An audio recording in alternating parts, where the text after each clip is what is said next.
Questo è un canto estremamente evocativo della Grande Guerra.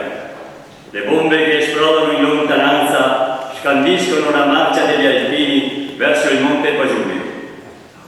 Poca è la speranza di tornare vivi, ma la paura non trova spazio nei cuori dei valorosi soldati che combattono per la pace.